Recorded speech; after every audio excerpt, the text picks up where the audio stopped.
Olá, meu nome é Murilo e você está no canal Mirai Geopolítica, o canal que mais cresce no YouTube. E no vídeo de hoje vamos falar sobre um assunto interessante. Pouca gente sabe, mas o Brasil já teve outros países dentro dele. Isso mesmo, estados que não apenas se rebelaram, mas que criaram governos próprios, organizaram exércitos e proclamaram bandeiras, redigiram constituições e se declararam independentes. E então, na prática, se tornaram países. Alguns duraram dias, outros quase uma década. E bom, hoje você vai descobrir 5 momentos da história em que estados brasileiros deixaram de ser do Brasil e se tornaram países independentes, mesmo que temporariamente. Vem comigo! Tudo começou no Sul. Em 1835, teve início a Revolução Farroupilha, uma guerra civil causada por tensões econômicas, políticas e fiscais.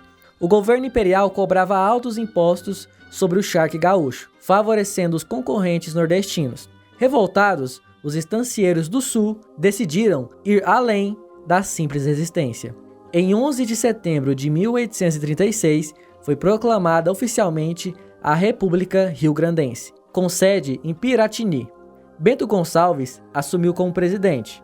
A nova república tinha governo próprio, exército, bandeira tricolor, moeda e uma constituição promulgada em 1843.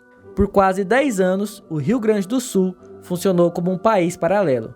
Era uma estrutura de Estado legítima e reconhecível. Houve tentativas de contato diplomático com países europeus, mas o reconhecimento internacional nunca veio. Mesmo assim, a República Gaúcha sobreviveu até 1845, quando foi firmado o Tratado de Ponte Verde.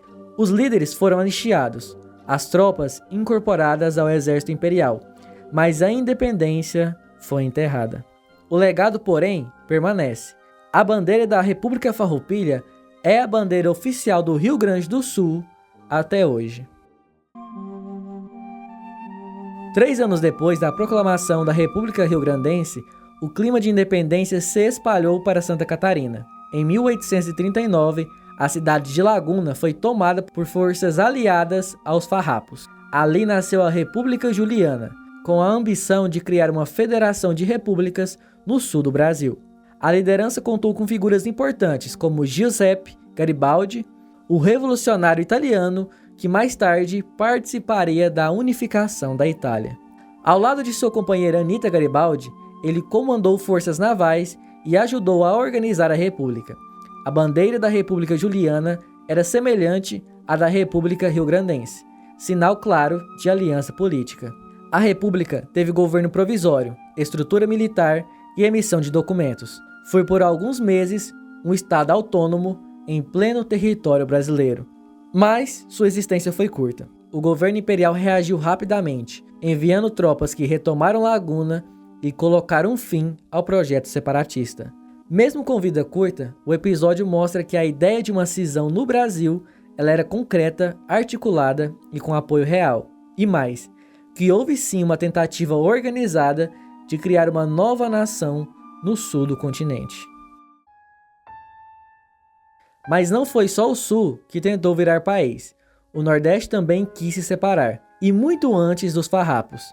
Em 1824, apenas 2 anos após a independência do Brasil, uma insatisfação crescente contra o autoritarismo de Dom Pedro I levou várias províncias nordestinas a se unir. Pernambuco, Paraíba, Ceará, Rio Grande do Norte e parte do Piauí formaram a Confederação do Equador, uma república federativa com capital em Recife. O movimento tinha uma proposta política clara: criar um governo descentralizado, republicano, liberal, com maior autonomia para as províncias e, em certos setores, ideias progressistas, como a liberdade de imprensa e o fim da escravidão, ao menos como discussão. O movimento teve constituição própria em debate, forças armadas organizadas, emissão de documentos oficiais e até buscas por apoio internacional. Era uma república em formação real, com articulação ideológica e territorial. Porém, a repressão veio rápida. Tropas imperiais sufocaram a revolta em poucos meses. Um dos principais líderes, Frei Caneca, foi enforcado em praça pública. Mas o movimento deixou marcas e levantou uma dúvida incômoda. E se essa confederação tivesse vencido? Hoje, provavelmente o Brasil seria dividido em duas partes. No coração do Brasil imperial, a Bahia também decidiu ser um país. Durante a chamada Sabinada, que a gente já comentou aqui no canal, que foi entre 1837 e 1838, Salvador se transformou na capital de uma nova república. A motivação principal era política. Os baianos se opunham à regência provisória que governava o império e defendiam que o Brasil só deveria ser governado novamente quando Dom Pedro II atingisse a maioridade. Enquanto isso, a Bahia seria independente, e foi exatamente o que fizeram. Proclamaram a República Baiense, instalaram um governo autônomo, organizaram forças armadas locais e passaram a governar Salvador e parte da província como um estado soberano. O projeto era temporário, sim, mas era uma república. Durante 4 meses, a Bahia não fez parte do Brasil imperial. Porém, a resposta do império foi violenta. Tropas foram enviadas para sitiar Salvador. O cerco durou semanas. Quando as forças imperiais finalmente entraram, houve repressão, prisões em massa e execuções. O líder da revolta, Francisco Sabino, foi preso e deportado. Mais tarde, ele morreu no exílio, vítima de febre amarela. Apesar da derrota, a Sabinada nos mostra que até uma das regiões mais tradicionais do país cogitou e tentou seguir outro caminho.